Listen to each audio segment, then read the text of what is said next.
Hello, Augustians! Hope you all are fine and well at your places. This is your story time, this is your entertainment time, and today I'm going to narrate you a story. Mother, call that bird.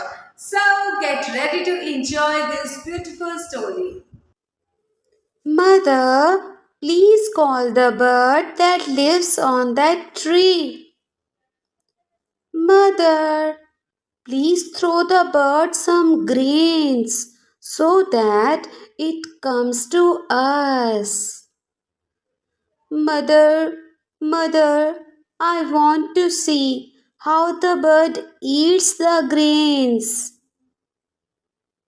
Mother, how will she land on her feet?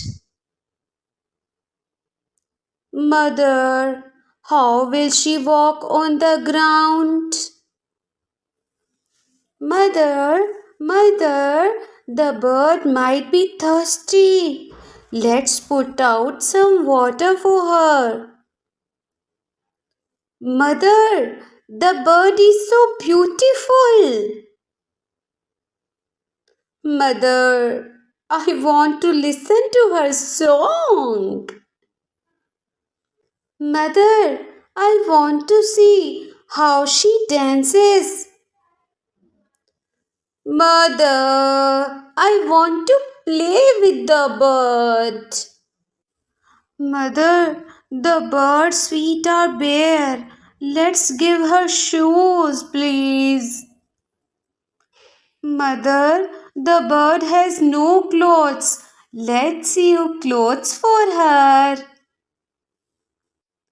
Mother, the bird is my friend. Mother, please tell the bird to stay with us forever. So, this is the story, Mother, call that bird. Hope you have enjoyed this story, students. Thank you so much.